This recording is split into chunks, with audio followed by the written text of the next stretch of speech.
Сәлеметсіздер ме балалар? Бүгін қазақ тілі сабағында етістік тақырыбын өтеміз.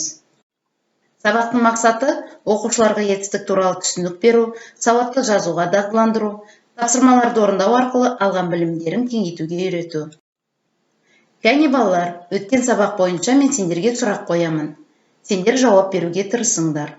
Ал олай болса, бірінші сұрағым. Қандай сөз таптарын білеміз? Қай сөз табын өттік? Зат есім дегеніміз не? Адамға қатысты сөздерге қандай сұрақ қоямыз? Зат есімнің қандай түрлерін білесіңдер? Жекеше түрі қандай сұраққа және көпше түрі қандай сұраққа жауап береді? Барлық сұрақтарға сендер жауап берді деп ойлаймын. Рахмет. Балалар, мына суреттерде оқушылар не істеп жатқанын білдіретін қимыл атауларын айт. Ол сөздер қандай сұраққа жауап береді? Бірінші суретке қараймыз. Екінші суретке. Үшінші суретке. Төртінші суретке. Ал енді бастайық. Бірінші суретке. Қандай қимыл атауларын айтасыңдар? Жазды. Екінші суретте. Тепті, ойнады, бәрекелді. Үшінші суретте. Биледі. Төртінші суретте. Айтты, сөйледі, құттықтады. Өте жақсы, тамаша.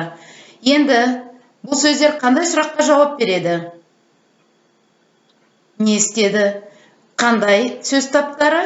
Не істеді деген сұраққа жауап беретін сөздер? Етістік. Жарайсыңдар балалар. Етістік дегеніміз не? Заттардың қимылын, іс-әрекетін білдіретін сөздерді етістік дейміз. Етістіктің сұрақтары не істеді, қайтты, не қылды? Мысалы, ойнады, оқыды, үрді. Тағы да бір-екі сөздерді мысалға келтіріңдер. Заттың қимылын білдіретін сөздерді атаңдар. Жарайсыңдар балалар. Енді көп нүктенің орнына қандай сөз болады? Керекті сөздер астында жазылып тұр. Жүреді, жасырынады, болады, секіреді. Көп нүктенің орнына тиісті сөздерді қойып, көшіріп жазып аласыңдар. WhatsApp-қа түсіріп, маған жібересіңдер. Мен сендерді бағалаймын.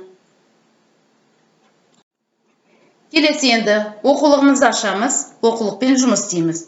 4-ші жаттығу 72-ші бет. 72-ші бетті ашамыз. Тапсырманы оқып алыңдар. Мәтінді негізгі сөздің мағынасын қарай, етістікті қойып оқы. Көктем келді. Жер қарайды. Күн шықты. Найзағай жарқырады. Құстар жылы жақтан ұшып келді.